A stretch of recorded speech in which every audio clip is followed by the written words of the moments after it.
Hey guys, I know it's been a while, so today I'm going to give you a twofer. I'm going to give you both a little bit of a talk and a little bit of a challenge, and they're going to be two different things, so again, stay tuned to the end. First of all, I want to talk to everyone about limitations. We all have things that we think are, the bounds of what we're capable of. Socially, we feel like, we're not at home in this situation, so we're not welcome, so we don't allow ourselves to be put into those situations. Also, there are physical limitations that we have, like we think, oh, I can't climb this rock wall, or I can't lift this much weight, or I can't run this amount of distance.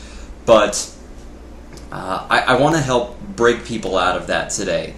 The first way that I want to do that is by talking about my personal experiences with the social scene. Let's face it, I'm awkward. You guys have watched my videos, a lot of you know me in person. I am awkward. And I'm perfectly comfortable with that, but I let that limit what I was capable of. It was only a couple of months ago that a friend of mine invited me to take part in a karaoke open mic night at a local bar, and I would have never been caught dead in a bar. I don't drink alcohol, and that's not like I have a problem with people who do, it's just my personal choice not to. But I always kind of figured, in a college town like where I live, bars are just going to be a hangout for a bunch of people who are just completely smashed and are making idiots out of themselves, especially at a karaoke night. And I figured that I wouldn't fit in. I didn't think that there would be a place for me. So I was reluctant to go at first. I mean, I kind of wanted to, but at the same time I just wasn't in the mood for it. But lo and behold, one day I had kind of a rough night and just needed to get out of the house, and so it happened to be the night of the week when they did have karaoke at this bar, and so I texted my friend and said, hey, I've had a rough night, I need to get out of the house, can you meet me at the bar and we'll do karaoke? And so he did, and sure enough, I had a really good time. I forgot about all my problems momentarily, and I was able to let go and enjoy my evening, and my problems were still there when I came back, but they were just a little more manageable, so it was a good step for me. And not only that, but I've actually met some really interesting people as I've continued to go back. So it's been a big plus, and it's something that I didn't think that I was personally capable of. As far as physical limitations, there are lots of things out there that are really good for people who feel like they're limited to only being able to run a certain amount, or not even run at all. For those of you who are not aware, there's a program currently out there called Couch to 5K, and it's exactly what it sounds like. It's assuming you have no exercise background, that you just sit on the couch all day, and at the end of this experience, you are fully equipped to run a 5-kilometer race. And, you're probably not going to be coming in first place, but you'll be finishing, and you'll keep up a good pace the entire time, which is impressive.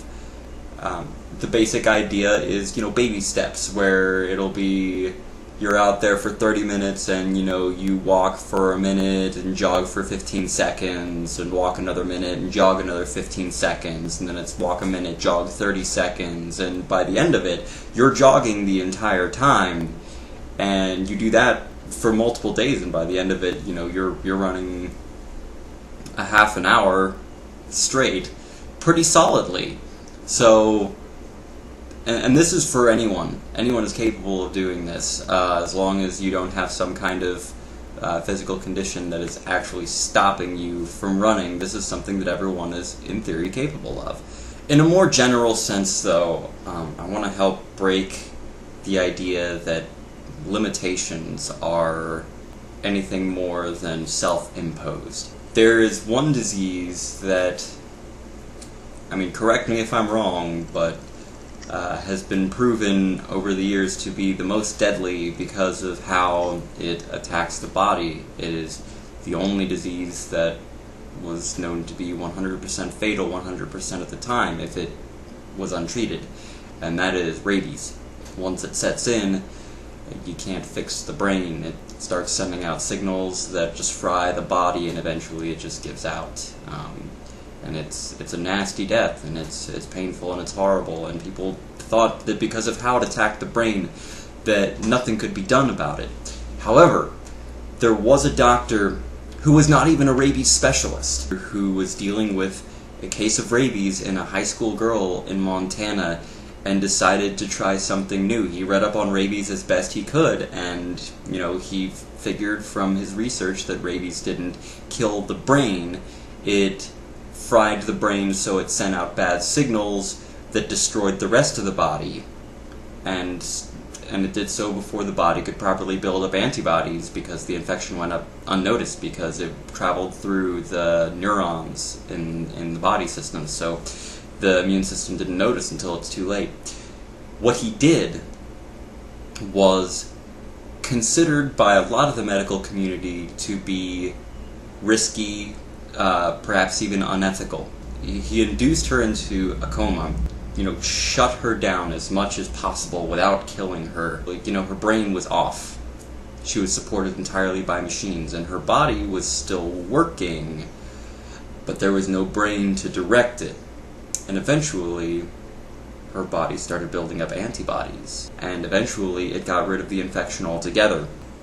When she came out of the coma, her brain was atrophied from lack of use, probably lack of blood flow. I'm not a doctor, I don't know exactly what caused it, but she had lost a lot of her function. She had to relearn how to talk, she had to relearn how to walk. Basically all she could do was look around and blink. Now she can speak, she can walk, and she's got a little bit of a speech impediment because of everything that happened. She's a little bit behind on her athletic ability. She used to be on the volleyball team. Obviously that's not an option now. But the point of the matter is, she had been issued a death warrant and lived to tell about it.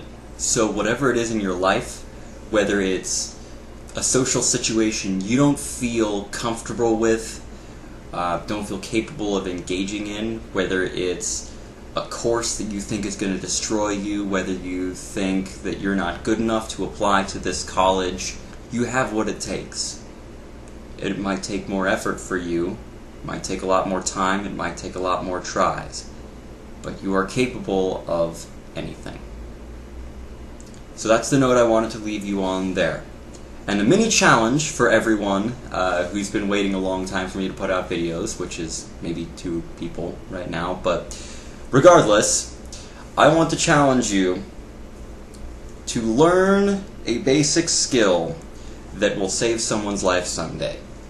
Some people might choose to learn CPR, which is a little complicated, but simple once you get the idea. You might choose to learn how to operate a defibrillator. You might learn to give the Heimlich maneuver, if you don't already know how to do that. I work on a challenge course, so I've had to learn a lot of different knots to help me along the way. I think that knots are very handy. I think that they're applicable in more places than just on challenge courses. You never know when you might need to have a sturdy bit of rope and use it to rescue a person or even yourself.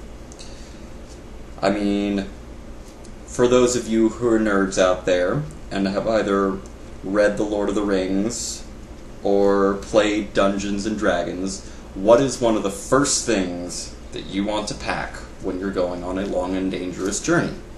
And the correct answer is rope. The most correct answer is elven rope. But since that isn't available to most people, then we'll just have to do with what we can. This is actually a retired rope right here that I'm working with. It's rated to hold an awful lot of weight, I believe somewhere in the neighborhood of 2,500 pounds. So if you're on this rope, it's not letting you go. This one's old and needed to be retired just for the sake of being extra secure. The skills that we need to learn to work on the challenge course include learning knots that basically are never going to come out. This one right here is called the bowline on a bite. It's a very secure knot. basically pulling on it this way, which you would hook your carabiners or your D-rings through this loop here, and that would secure to your waist loop on your harness. Basically, this will never come out. The rope would have to snap because, as you can see, this loop is where the pressure is, and it's wrapped around the rope itself. So in order for the knot to come undone, something in the knot would have to break. And like I said, it's rated to hold, over 2,000 pounds. So, this is going to save your life if you're hanging by it. Now that knot's great and all, but it's assuming a couple things. One of which being that you have a safety harness on, and you're not always going to have that. So since we already talked about the bowline on a bite, let's talk about the simple bowline.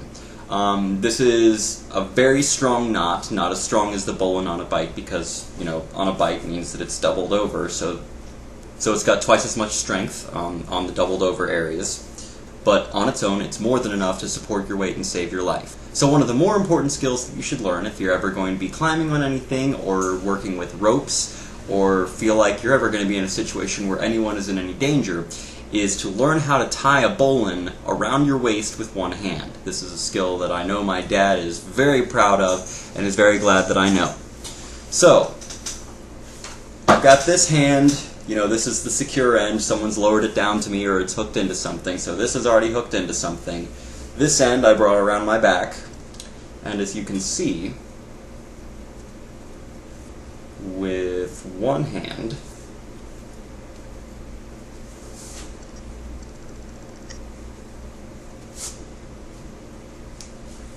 I can tie it around myself, and now this can easily support all of my weight. I can pull on this as much as I want, and it's not going to come undone. It's under my armpits, so if I pass out or something like that, it's still going to carry my weight. It's not going to let go of me.